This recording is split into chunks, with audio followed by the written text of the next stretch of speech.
राधे राधे, जय श्री कृष्णा।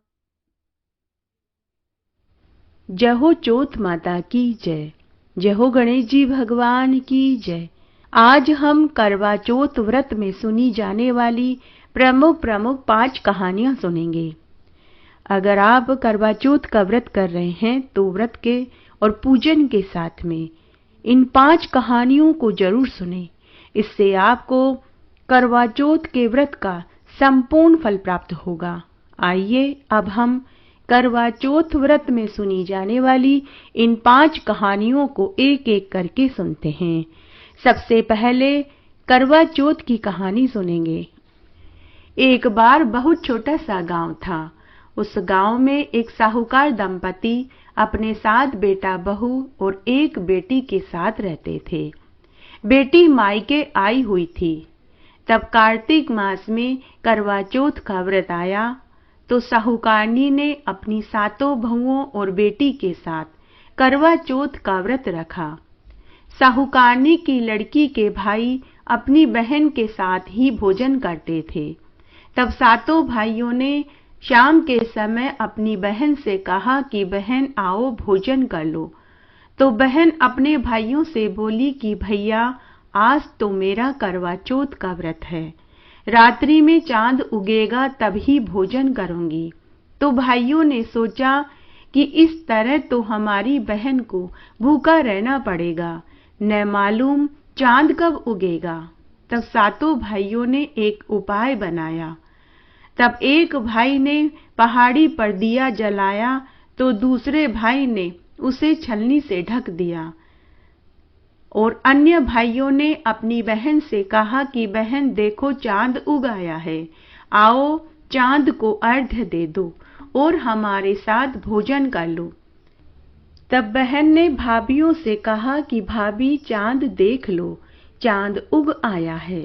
लेकिन भाभियों को सच्चाई मालूम थी तो वे बोली कि बाईसा यह चांद तो आपके लिए ही उगा है, हमारा चांद तो रात को ही उगेगा, इसलिए आप ही चांद देख लो। तब बहन ने अकेले ही चांद देखकर अर्घ्य दे दिया और अपने भाइयों के साथ भोजन करने बैठ गई। पहला कोर खाने लगी तो उसे छींक आ गई, दूसरा कोर खाने लगी तो बाल आ गया, तीसरा कोर खाने लगी तो ससुराल से बुलावा आ गया कि आपका जवाई बहुत बीमार है, बेटी को जल्दी से ससुराल भेज दो। तब साहूकारनी ने अपनी बेटी को गोटे के लाल गुलाबी लहंगा चोली ओढ़नी पहनानी चाहिए और बक्सा खोल कर देखा तो काली, सफेद और नीले रंग के कपड़े निकलने लगे। तब साहूकारनी ने 3 बक्से खोले, लेकिन सभी बक्सों में से कभी सफेद तो कभी काले तो कभी नीले लहंगे ओढ़नी निकलने लगे। साहूकारनी बड़ी समझदार थी। तब उसने सफेद ओढ़नी के चारों पल्लों को हल्दी से रंगकर उसे ही पहना दिया और बेटी को एक सोने का सिक्का दिया और कहा कि बेटी रास्ते में जो भी मिले उनके सबके पांव छूती जाना और जो तुझे सौभाग्यवती होने का आशीर्वाद दे उसे यह सोने का सिक्का दे देना और पल्ले में गांठ बांध लेना। तब साहूकारनी की बेटी ससुराल की ओर चल दी। रास्ते में उसे अनेक औरतें मिली। कौन सा अटेम्प्ट है इस बार? अरे रौत साहब आप भी, लेडीज से उनकी उम्र और सीए एस्पिरेंट से नंबर और अटेम्प्ट्स नहीं पूछते। अब लोगों को लगता है हम कॉमर्स वाले चिल मारते हैं तो लगे, मुझे तो बस इस टाइटल को रियलिटी बनाना है। गंदा कोर्स है, ना कॉलेज लाइफ एंजॉय करने देता है ना दोस्ती रहने देता है। हमारा कोई राजेंद्र नगर या कोटा नहीं है, जहाँ बुक उठा ली जहाँ पढ़ लिया वही हमारा राजेंद्र नगर है, वही हमारा कोटा है। Amazon शॉपिंग ऐप के अंदर मिनी टीवी का बटन दबाइए और देखिए मेरा नया शो हाफ सीए बिल्कुल फ्री।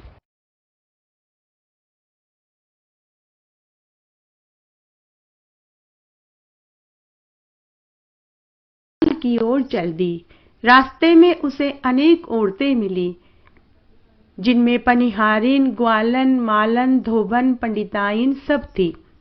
साहूकारनी की बेटी सबके पांव छूती गई तो सब ने कहा खुश रह जीती रहे, लेकिन किसी ने भी सौभाग्यवती होने का आशीर्वाद नहीं दिया। जब साहूकारनी की बेटी ससुराल में पहुंची तो दरवाजे पर जेठूती बैठी मिली। तो उसने जेठूती के पांव छुए तो उसने कहा, शीली हो, सपूती हो, गुड़ सुहागन हो, 7 बेटा की माँ हो। यह सुनते ही उसने झट से उसे सोने का सिक्का दे दिया और अपनी ओढ़नी के पल्लू में गांठ बांध लिया। अंदर गई तो उसने देखा उसकी सास, ननद, जिठानियां और गांव की औरतें बैठी रो रही थी। उसका पति मरा पड़ा था। उसके पति को अंतिम क्रिया के लिए ले जाने की तैयारियां चल रही थी। जब ससुराल वाले और गांव वाले उसके पति को ले जाने लगे तो बहू ने मना कर दिया कि मैं आपको मेरा पति जलाने के लिए नहीं ले जाने दूंगी। तब सबने बहुत समझाया, कहा कि तुम्हारा पति मर गया है, अतः इसका अंतिम संस्कार करने के लिए शमशान में ले जाना ही होगा। यही हमारे रीति रिवाज हैं। अगर ऐसा नहीं करेंगे तो उसकी आत्मा यही मृत्युलोक में भटकती रहेगी, इसे मुक्ति नहीं मिलेगी। लेकिन बहू ने जिद पकड़ ली। बहू नहीं मानी। तब किसी भले इंसान ने समझाया कि कोई बात नहीं, इसे जंगल में झोपड़ी बना कर के दे दो, यह अपने मरे पति को लेकर वहां रह लेगी। तब ऐसा ही किया गया। अब सास रोज सुबह शाम बचा कुचा बासी रोटी एक दासी के साथ बहू के पास भेज देती और कहती कि जा यह रोटी उस मुर्दा सेवनी को दे आ, जो मेरे बेटे को खा गई और अब उसकी लाश को लेकर बैठी है। मेरे बेटे की अंतिम क्रिया भी उसने नहीं होने दी। अब मेरे बेटे को कैसे सदगति मिलेगी। इस तरह कई दिन निकल गए। कुछ महीनों के बाद माघ मास की तिलचौथ आई। चौथ माता स्वर्ग से नीचे उतरी और बहू से बोली, करवा पिला भाइयों की प्यारी करवा ले, दिन में चांद देखने वाली करवा ले, व्रत भांडनी करवा ले। तब बहू तिलचौथ माता से बोली कि हे चौथ माता, मेरा उजड़ा हुआ सुहाग तो आपको ही बनाना पड़ेगा। हे चौथ माता, मेरे पति को आपको ही जीवित करना पड़ेगा। मुझे मेरी गलती पर बहुत पछतावा हो रहा है। मैं आपसे हाथ जोड़कर पांव पड़कर माफी मांगती हूँ। आप मुझे माफ कर दीजिए। तब माही चौथ को उसकी विनती सुनकर दया आ गई। माही चौथ बहू से बोली कि बेटी, मुझसे बड़ी बैसाख की चौथ आएगी, तुझे वो ही सुहागवती होने का वरदान देगी। उसके बाद बैसाख चौथ आई। बहू ने बैसाख चौथ माता के पांव पकड़ लिए और उनसे अपना सुहाग मांगने लगी। तो बैसाख चौथ माता भी बहू से बोली कि बेटी, मुझसे बड़ी तो भादवे की चौथ आएगी, तुझे वो ही सुहागवती होने का आशीर्वाद देगी। 3 महीने के बाद भादुड़ी चौथ आई। भादुड़ी चौथ माता स्वर्ग से रिमझिम करती हुई देव विमान में बैठकर मृत्युलोक में उतरी। बहू ने भादुड़ी चौथ माता के पांव पकड़ लिए और सुहाग मांगने लगी। तब भादुड़ी चौथ माता को भी बहू पर दया आ गई। भादुड़ी चौथ माता बहू से बोली कि बेटी, हम सब से बड़ी तो कार्तिक की करवा चौथ है, तेरे ऊपर तो उन्हीं का शाप लगा है। तूने कार्तिक की करवा चौथ व्रत को खंडित किया था, तुझसे वही नाराज है। बेटी, जब करवा चौथ आए तो तू चौथ माता के पांव पकड़ लेना और तब तक पांव मत छोड़ना जब तक कि वो तुझे सुहागवती होने का आशीर्वाद न दे देवे। अगर तूने करवा चौथ माता के पैर छोड़ दिए तो फिर कभी भी तेरा पति जीवित नहीं होगा। ऐसा कहकर भादुड़ी चौथ माता भी अंतर्ध्यान हो गई। फिर 3 महीने बाद कार्तिक की करवा चौथ आई। चौथ माता स्वर्ग से नीचे उतरी उन्होंने सुर्ख लाल जोड़े के कपड़े पहन रखे थे। ऊपर से नीचे तक सोने के आभूषणों से सजी हुई थी। हाथ पैरों में लाल लाल मेहंदी लगी हुई थी। मांग में सिंदूर भरा हुआ था और सिर पर लाल बिंदियां लगी हुई थी। करवा चौथ माता को देखकर बहू ने माता के चरण पकड़ लिए। तब करवा चौथ माता क्रोधित होते हुए बोली कि अरे पापन, अरे दुष्टा, मेरे पैर छोड़।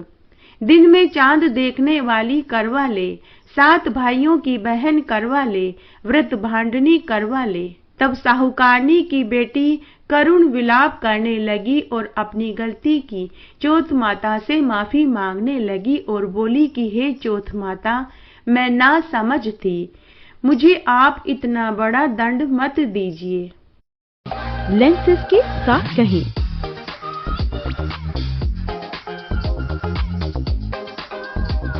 अभी डाउनलोड करें।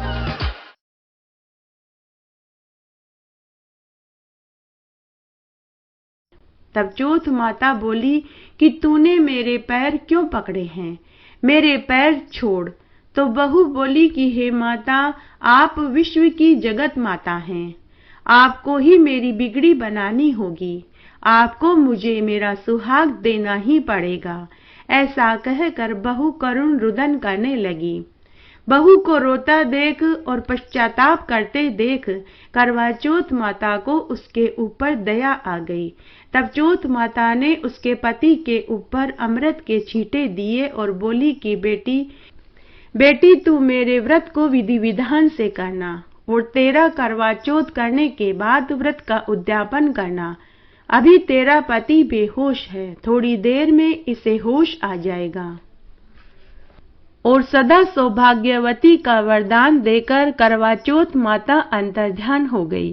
थोड़ी देर बाद उसका पति अंगड़ाई लेते हुए, आंखें मलते हुए खड़ा हो गया और बोला कि मैं तो बहुत मीठी और गहरी नींद सोया था।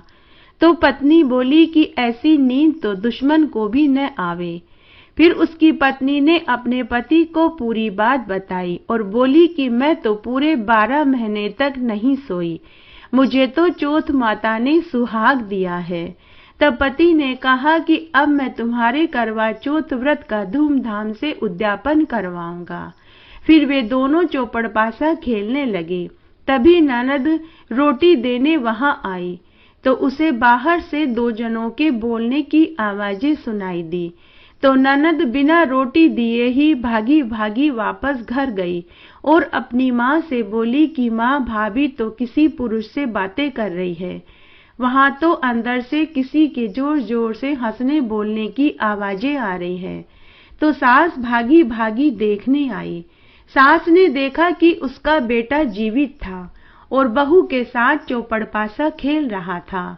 यह देखकर सास बहुत खुश हुई और बहू से पूछने लगी कि यह सब कैसे हुआ। तो बहू बोली कि मेरे ऊपर तो करवा चौथ माता टूटी है, उन्हीं के आशीर्वाद से मेरा पति जीवित हुआ है। तब बहू ने सास और ननद के पांव छुए तो सास और ननद दोनों ने अमर सुहाग होने का आशीर्वाद दिया।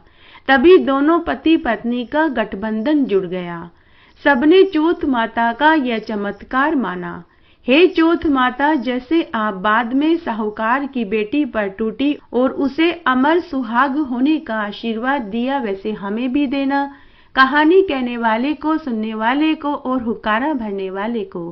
घटती हो तो पूरी हो तो परवान चढ़े, भूले बिसरे नाम तेरे भंडार में भरे। गणेश जी की कहानी। एक गांव में एक अंधी विधवा बुढ़िया माई अपने बेटा बहू के साथ रहती थी। उसका बेटा दिहाड़ी मजदूरी करता था।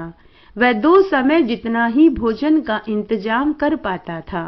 वे बहुत गरीबी में जीवन जी रहे थे। अंधी बुढ़िया माई गणेश भगवान की परम भक्त थी। वह रोज नहा धोकर गणेश जी की पूजा किया करती थी। सुबह शाम भोग लगाती और घी का दीपक जलाती थी। तब एक दिन गणेश भगवान बुढ़िया माई की पूजा और सेवा से प्रसन्न हो गए और अर्धरात्रि में स्वप्न में दर्शन देकर बोले कि अरे बुढ़िया माई, मैं तेरी पूजा पाठ से प्रसन्न हुआ।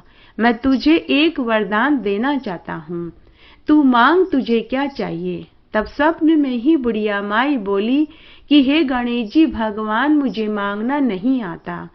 तो गणेश जी भगवान बुढ़िया माई से बोले कि बुढ़िया, तू अपने बेटा बहू से पूछ ले, मैं कल दोबारा इसी समय आऊंगा। ऐसा कहकर गणेश भगवान अंतर्ध्यान हो गए। सुबह जब बुढ़िया माई सोकर उठी तो उसे अपने स्वप्न वाली बात याद आई। तब उसने अपने बेटा बहू को गणेश जी वाली बात बताई। तो बेटा अपनी माँ से बोला कि माँ, तू तो धन मांग ले ताकि हमारी गरीबी दूर हो जाए। तो बहू बोली कि सासू माँ, आप तो पोता मांग लो ताकि मेरी गोद भर जाए और आपको भी पोते का मुंह देखने को मिले। तब बुढ़िया माई मन ही मन सोचने लगी कि बेटा बहू तो दोनों अपने मतलब की बात कर रहे हैं। तब बुढ़िया माई शाम के समय खुद के घर के चबूतरे पर हमेशा की तरह आकर बैठ गई। उस समय वह बहुत उदास थी। तभी उसकी पड़ोसन आई और पूछने लगी कि अरे बहन, आज तू उदास क्यों बैठी है? तो बुढ़िया ने उसे भी पूरी सच्चाई बताई। तो पड़ोसन बोली कि अरे बुढ़िया, मेरी मान तो तू खुद के लिए आंखें मांग ले ताकि तेरी बाकी की जिंदगी आराम से कट जाए। तेरे बेटा बहू तो खुद के मतलब की चीजें मांग रहे हैं। ऐसा कहकर पड़ोसन चली गई। पड़ोसन के जाने के बाद बुढ़िया माई मन ही मन सोचने लगी कि मुझे कोई ऐसी चीज मांगनी चाहिए जिससे बेटा बहू भी राजी हो जाए और मुझे भी आंखें मिल जाए। उसके बाद बुढ़िया माई रात का भोजन खाकर सो गई। अर्धरात्रि में फिर से गणेश जी भगवान बुढ़िया के स्वप्न में आए और पूछने लगे कि अरे बुढ़िया माई, सो रही है या जाग रही है? बुढ़िया, मांग, तुझे क्या चाहिए? तो बुढ़िया माई बोली कि हे गणेश जी भगवान, मैं सोने के कटोरे में पोते को दूध पीता हुआ देखना चाहती हूँ। गणेश भगवान मुस्कुराते हुए बोले कि अरे बुढ़िया, तू तो बड़ी समझदार निकली। तू तो कह रही थी कि तुझे मांगना ही नहीं आता, लेकिन तूने तो एक ही वरदान में अपने लिए और अपने बेटा बहू सबके लिए मांग लिया। बुढ़िया माई, मैंने सब दिया। तथास्तु, ऐसा वरदान देकर गणेश भगवान अंतर्ध्यान हो गए। सुबह जब बुढ़िया माई सोकर उठी तो उसके आंखों की ज्योति आ गई थी। घर में अन्न धन के भंडार भरे पड़े थे। उसके 2 कमरों का मकान नौखंडी महल में हो गया था। 3 महीने के बाद बहू को भी गर्भ ठहर गया और 9वें महीने में एक सुंदर पुत्र पैदा हुआ। तब बुढ़िया माई ने अपने पोते को सोने के पलने में झूलते हुए देखा और सोने के कटोरे में दूध पीते हुए देखा। हे गणेश जी भगवान, जैसा सुख आपने बुढ़िया माई को दिया वैसा सबको देना। कहानी कहने वाले को, सुनने वाले को और हुक्कारा भरने वाले को। आड़ी बाड़ी की कहानी। आड़ी बाड़ी सोना रिवाड़ी, जी में बैठी कान कुंवारी काई पूजे। दशा माता की बाड़ी पूजे, दिहाड़ी बाड़ी की बाड़ी पूजे। गजानन भगवान की बाड़ी पूजे, सूरज भगवान की बाड़ी पूजे, विष्णु भगवान की बाड़ी पूजे, सत्यनारायण भगवान की बाड़ी पूजे, तुलसी माता की बाड़ी पूजे, ग्यारस माता की बाड़ी पूजे, पतवारी माता की बाड़ी पूजे, धर्मराज जी की बाड़ी पूजे, पोपाबाई की बाड़ी पूजे, राम लक्ष्मण सीता माता की बाड़ी पूजे, माउस भगवान की बाड़ी पूजे, विश्राम भाव जी की बाड़ी पूजे, संतोषी माता की बाड़ी पूजे, 33 कोटि देवी देवताओं की बाड़ी पूजे। बाड़ी पूजे से काई होवे, अन्न होवे, धन होवे, लक्ष्मी होवे, लाभ होवे, रिद्धि होवे, सिद्धि होवे, साई जी को साथ होवे, पुता को परिवार होवे, पोता होवे, दोयता होवे, दोयता के लिए खीर खांड रांधे, पोता बहू के लिए राबड़ी रांधे, खाटी लागे राबड़ी, मीठी लागे खीर, चढ़ी चढ़ाई लेखी आवे, गोरी ढूंढ विनायक, ढूंढना भरा भांडना, सोना का ढांकना, रिमता जिमता दूध भरा द्या, बहू परोसे सासू जी में, सासू परोसे बहू जी में, सासू खाट लिया, बहू पाट लिया, मंदरिया मंदराली बात, गले टके का हार, आ बात कटे की है, अमूल्या की डाल की कहवे, सरोवर की पाल की कहवे, अन्न के आटे की कहवे, जल के लोटे की कहवे, तुलसी के क्यारे की कहवे, 4 भाई बहन की कहवे, जो मिले तो नगर नोता, नगर न बन पावे तो 12 मन का लाडू करे, 12 मन का लाडू न बन पावे तो 6 मन का लाडू करे, 6 मन का लाडू न बन पावे तो 1.5 मन का लाडू करे, 1.5 मन का लाडू न बन पावे तो 1 मन का लाडू करे, 1 मन का लाडू न बन पावे तो 12 महीने की बात लेकर 12 सेर का लाडू करे, 6 महीने की बात लेकर 6 सेर का लाडू करे, 12 सेर में 3 सेर गुड़, 3 सेर घी, 6 सेर आटा लेकर 12 सेर का 12 लाडू करे। एक पानी का पनिहार न देवे, एक रमता बालक न देवे, एक गाय का ग्वाला न देवे, एक सास की, एक बेटे की, एक बहू की, एक माँ की, एक बहन की, एक भाई की, एक पुरानी औरत, एक छाना का छनियार, एक दशा माता के गढ़ रखे, एक तुलसा के क्यारे में रखे, एक समय व्रत करे, खाओ जो कर्म को, पाठ जो धर्म को, या बात कहवे, खाटी मूली छाछ दे, गलोड़ी में घी दे, तलोड़ी में तेल दे, खाजा को फड़को दे, पापड़ को तड़को दे, जड़ू लो पूत दे, सासू जी को परसन दे, बहू को झीमण दे, दोरानी जिठानी खम्मा खम्मा करे, बोल बोलनी पाड़ोसन दे, तलिया गुणी गोबर दे, चोरनी आका मुंह आका चोरियत, थारा घर को धर्म थाने लागे, मारा घर को धर्म मने बढ़ाओ, पीपल पूजो पनौती भर भर, मोतिया को थाल, दुख दर्द कम कर जो, राजपाट दीजो, ऊटो बहू बेटी गीलो सुको कामण गाओ, कामण की आवे हाथ, स्त्री रो कूचो मर्द रहा हाथ, गले मोत्यारो हार, 33 कोटि देवी देवताओं ने नमस्कार, उठो बाई तपसी, जीमो भाई लपसी, भाई को थान, भाभी को मान, थाना था की वार्ता को फल, माना माँ की कथा कहानी और व्रत को फल। छीक माता की कहानी। एक बार एक साहूकार का बेटा था। वह शहर से कमाकर घर वापस लौट रहा था। रात का समय था। वह जंगल के रास्ते से आ रहा था। आगे और भी घना जंगल था। तो वह जंगल में एक मंदिर में सो गया। उसी मंदिर में एक बड़ का पेड़ था। उस पेड़ के बिल में सांप का जोड़ा रहता था। सांप को साहूकार के बेटे के ऊपर दया आ गई, तो पूरी रात सांप साहूकार के बेटे की रखवाली करने लगा। सर्प ने सोचा कि यह साहूकार का बेटा बड़ा ही दयालु इंसान है। इसे जंगल के शेर, भाग, भेड़िए कोई न कोई खा जाएगा, अतः मुझे इसकी रक्षा करनी चाहिए। इस तरह सर्प उसकी रक्षा करने लगा। इस तरह सर्प पूरी रात साहूकार के बेटे की रखवाली करता रहा। सुबह जब साहूकार का बेटा सोकर उठा और उसने देखा कि सर्प उसकी रक्षा कर रहा है, तो साहूकार के बेटे ने उस सांप को वहीं ग्वाले से दूध लेकर पिला दिया। उसके बाद सांप ने अपनी सर्पणी से कहा कि मैं डस कर आता हूँ, तू यहीं रहे। सर्पणी बोली कि मैं भी आपके साथ चलूंगी, लेकिन सांप ने कहा कि तू कहाँ भटकती फिरेगी, तू यहीं बिल में आराम कर, मैं तेरे लिए भोजन यहीं ले आऊंगा। तो सर्पणी बोली कि अच्छा, अगर आप जाना ही चाहते हो तो चले जाइए, लेकिन आप लक्ष्मण रेखा खींच कर के जाइए, ताकि कोई छोटे मोटे सांप, गोयरे, बिच्छू मेरे पास आकर हंसी मजाक न करें, क्योंकि मुझे हंसी मजाक करना पसंद नहीं। आपके जाने के बाद वे सभी मेरे पास आते हैं और मेरे साथ हंसी ठट्टा करते हैं। तब सांप ने अपनी पूंछ से वहां एक लक्ष्मण रेखा खींच दी और वह चला गया। साहूकार का बेटा पेड़ के पीछे खड़ा यह सब बातें देख और सुन रहा था। अभी सर्प ज्यादा दूर भी नहीं गया था कि वहां बहुत सारे छोटे मोटे सांप, बिच्छू, अजगर, गोयरे आ गए। सर्पणी ने जब उनको देखा तो वह सम लक्ष्मण रेखा पार करके उनके साथ हंसी ठट्टा करने लगी। साहूकार के बेटे को यह दो मुही बात पसंद नहीं आई। साहूकार के बेटे ने सोचा कि अभी तो यह सर्पणी सांप से कह रही थी कि इसे हंसी मजाक पसंद नहीं, और अब यह खुद ही लक्ष्मण रेखा पार करके इनके साथ हंसी ठिठोली कर रही है। तो उसने वहां से 7 छोटे छोटे पत्थर उठाए और सर्पणी को दे मारा और घर चला आया। उधर सांप के वापस आते ही सर्पणी कोप भवन में बैठी दिखाई दी। सांप ने इसका कारण पूछा तो सर्पणी बोली कि आप उसी साहूकार के बेटे को डसकर आइए जिसकी कल रात आपने रक्षा करी थी। सांप बोला कि क्या हुआ? तो सर्पणी झूठी मनगढ़ंत कहानी घड़ते हुए बोली कि आपने तो उसकी पूरी रात रक्षा करी, बदले में वह मुझे बिना बात ही 7 पत्थर की मार कर के गया है।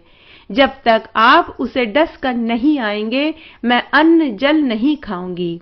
जब सांप ने यह सुना तो उसे भी क्रोध आ गया, तो सांप साहूकार के बेटे को डसने के लिए निकल गया। उधर साहूकार का बेटा संध्या पूजन करने के बाद खाना खाने बैठा। माँ पास में बैठकर पंखा झल रही थी और उसकी पत्नी भोजन का थाल परोसने के लिए अंदर से थाल लेने गई। तभी वह सांप उनके घर पहुंच गया। जब उसने देखा कि साहूकार का बेटा भोजन कर रहा है तो वह सोचने लगा कि पहले मैं इसे भोजन कर लेने देता हूँ, उसके बाद मैं इसे डसूंगा। तब वह सांप परिंदे के पास कुंडली मार कर के बैठ गया और उनकी बातें सुनने लगा। जैसे ही बहू भोजन की थाली लेकर के आई कि तभी उसे छींक आ गई। माँ ने भोजन परोसने से मना कर दिया। थोड़ी देर बाद बहू वापस पानी का गिलास रखने आई तो उसे फिर से छींक आ गई, तो सास ने फिर से पानी का गिलास रखने से भी मना कर दिया। थोड़ी देर बाद बहू फिर उठी तो तीसरी बार उसे फिर छींक आ गई, तो सास ने फिर से भोजन परोसने से मना कर दिया। तब साहूकार का बेटा अपनी माँ से बोला कि माँ, मुझे तुम औरतों की बातें समझ में नहीं आती। आज सुबह मैंने सांप व सरपणी की बातें सुनी। सरपणी सांप से बोल रही थी कि मुझे हंसी ठट्टा करना पसंद नहीं, इसलिए आप लक्ष्मण रेखा खींच कर के जाइए। बेचारा सांप तो लक्ष्मण रेखा खींचकर चला गया और सांप के जाने के बाद खुद सरपणी सांप, बिच्छू, गोयरा और अजगर के साथ हंसी ठिठोला करने के लिए लक्ष्मण रेखा पार करके चली गई। माँ, मुझे ये दो मुंही बातें पसंद नहीं आती, तो मैंने 7 छोटे छोटे पत्थर सरपणी को मारा और घर चला आया। घर आया तो आप लोगों की ये छींक वाली बात, सारी बातें सांप सुन रहा था। तभी सांप अपने असली रूप में प्रकट हो गया और साहूकार के बेटे को कहा कि मैं तुमसे बहुत प्रसन्न हूँ, तुम कोई 3 वरदान मांग लो। तब साहूकार के बेटे और उसकी माँ और बहू ने सर्प देवता को प्रणाम किया और उन्होंने धन, पुत्र, दौलत, यश मांगा। नाग देवता ने उन्हें तथास्तु कहा और अंतर्ध्यान हो गया। सांप वापस सरपणी के पास आया और आते ही उसकी नाक काट ली और कहा कि अरे दुष्ट पापन, आज तेरे झूठ की वजह से मैं किसी भले इंसान को डस लेता, तो तूने तो अपना धर्म नष्ट कर ही लिया और मेरा भी धर्म नष्ट हो जाता। तब सांप ने सरपणी को पिशाच होने का शाप दिया और वहां से हमेशा हमेशा के लिए चला गया। इस प्रकार छींक का नियम रखा तो साहूकार के बेटे की जान बच गई। इसलिए अगर छींक आ जाए तो थोड़ी देर के लिए शुभ काम को टाल देना चाहिए। छींक का नियम रखना चाहिए। जय हो छींक माता की जय। लपसी और तपसी की कहानी। एक बार एक लपसी और एक तपसी था। तपसी तो भगवान की तपस्या करता था और लपसी रोज सवा सेर की लापसी बनाकर भगवान को भोग लगाता और बाद में खुद जीम लेता था। तब एक दिन दोनों में लड़ाई हो गई। लपसी बोला कि मैं बड़ा हूँ, तो तपसी बोला कि नहीं मैं बड़ा हूँ। कि तभी नारद मुनि उधर से गुजरे। नारद मुनि ने उनसे उनकी लड़ाई का कारण पूछा, तो दोनों बोले कि हे नारद मुनि, आप बताइए कि हम दोनों में से कौन बड़ा है। तपसी बोला कि मैं पूरे दिन भगवान की पूजा करता हूँ, इसलिए मैं बड़ा हूँ। तो लपसी बोला कि हे देव ऋषि, मैं रोज सवा सेर की लापसी बना करके पहले भगवान को भोग लगाता हूँ, फिर मैं खुद खाता हूँ, इसलिए मैं बड़ा हूँ। तब नारद मुनि बोले कि मैं इस बात का फैसला तुम्हें कल बताऊंगा। दूसरे दिन नारद मुनि ने तपसी और लपसी दोनों के आगे 1.25 करोड़ की अंगूठी गिरा दी। तपसी नहाकर आ रहा था तो उसे रास्ते में 1.25 करोड़ की अंगूठी मिली। उसे अंगूठी देखकर धन का लालच आ गया। उसने अंगूठी उठा ली और अपने घोड़े के नीचे बैठकर तपस्या करने में लग गया। उधर लपसी ने 1.25 करोड़ की अंगूठी देखी, लेकिन देखकर भी अनदेखा कर दिया। लेकिन देखने के बाद भी उसे धन का लालच नहीं आया। उसने अंगूठी की तरफ ध्यान भी नहीं दिया। उसने 1.25 सेर की लापसी बनाई और भगवान को भोग लगाया और सम भोजन करने के लिए बैठ गया। थोड़ी देर के बाद नारद मुनि वहां आए। नारद मुनि को आया देखकर लपसी और तपसी नारद मुनि के पास आए और उन्हें प्रणाम करके पूछने लगे कि हे देव ऋषि, अब बताइए कि हम दोनों में से कौन बड़ा है। तब नारद मुनि ने तपसी से कहा कि हे तपसी, तू अपना पांव ऊंचा कर। तपसी ने जैसे ही पांव ऊंचा किया तो उसके पांव के नीचे से 1.25 करोड़ की अंगूठी निकली। तो देव ऋषि नारद मुनि तपसी से बोले कि हे तपसी, तूने अंगूठी चुराई। अंगूठी देखकर तेरे मन में धन का लालच आ गया, इसलिए तेरी अब तक की गई तपस्या भंग हो गई। तुझे तेरी तपस्या का फल नहीं मिलेगा, इसलिए लपसी बड़ा है और तू छोटा है। यह सुनकर तपसी को महान पश्चाताप हुआ।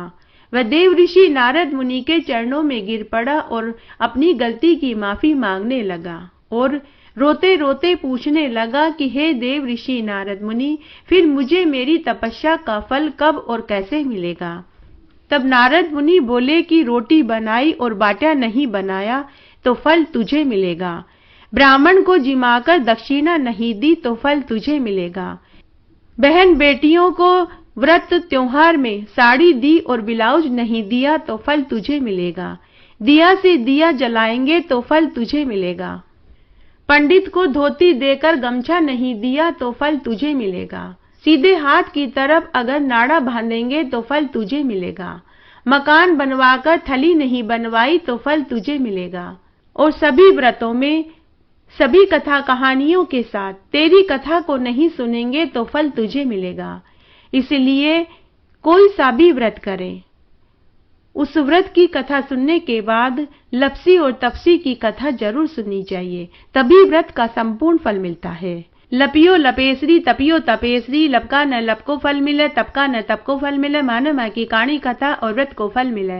नगर बसेरो जो करे, मलमल धोवे पाप, ताता मंडल आपसी, देसी मारी माँ, महादेव न मावसी, देसी मारो द्वारका को नाथ। मीठा मीठा घास बैकुंठा को वास, या देसी मारो दीन बंधु दीनानाथ। 5 कुल्टी छठी रास, मेरो जीवड़ो श्री कृष्ण का पास। डालू पानी हो जाएगी, झट से निकल जावे मेरो जीव। इस तरह नगर बसेरा करना चाहिए। रात्रि को चंद्रमा को अर्घ्य देते समय क्या बोलना चाहिए, अब आइए हम वो सुनते हैं। चांदा देखी चांदनी, हरिया बांस की नींव, पीला पहना आपके, पीलो खायो बाप के। करवा चौथ का चांद ने, सुहागन खड़ी अर्घ्य देवे। चांदनी में चांद देखने वाली बिरलाबाई करवोले, चूंदड़ी ओढ़ने वाली बिरलाबाई करवोले, करवोले करवोले बिरलामाई करवोले। सोना की सी सांकली, मोत्या को सोहार, चौबाती को दीवलो। 4 पहर की रात, आम तले मारो सासरो, नीम तले मारो पीर। चारू गेला यू बवे, जय कीड़ी की सी नार। करवा चौथ का चांद ने, अर्घ देवता जीवो पूत वीर भरतार। चांदा हेलो उगियो, हरियाबास कटाए, साजनो बाबारने, आखा पाती लाल। सोना की सी सांकली, गले मोत्यारो हार। करवा चौथ का चांद ने, अर्घ देवता जीवो वीर पूत भरतार। और सूरज भगवान को अर्घ्य देते समय इस तरह बोले, उठे प्रभाते सूरज मनाऊं, नारायण जी का दर्शन पाऊं। ओ पाठ सवेरे गाऊं, नारायण जी का दर्शन पाऊं। यो पाठ दोपहरे गाऊं, नारायण जी ने जिमाऊं। ओ पाठ संध्या ने गाऊं, नारायण थाकर बैकुंठा जाऊं। सिर सोवे जरी का पेचा, आओ कासव जी का बेटा। करे घोड़ा सवार, राणा जी का भरतार। कन्या गावे घर वर पावे, परणी पुत्र खिलावे। बूढ़ी गावे बैकुंठा वासो पावे। इस तरह आज हमने करवा चौथ की व्रत की कहानी सुनी, गणेश जी की कहानी सुनी, सूरज भगवान को अर्घ्य देते समय क्या बोलते हैं वो सुना, और रात्रि में चंद्रमा को अर्घ्य देते समय क्या बोलते हैं वो भी सुना। आशा करती हूँ यह वीडियो सुनने पर आपको बहुत मदद मिलेगी। मेरे साथ बने रहने के लिए आपका धन्यवाद। आगे आने वाली कथा कहानी के लिए भी आप इसी तरह मेरे साथ बने रहें। धन्यवाद।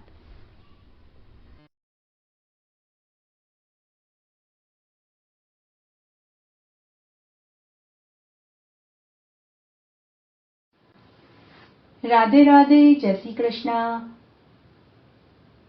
जय हो श्री राधा दामोदर भगवान की जय। आज हम कार्तिक मास का 5वां अध्याय सुनेंगे।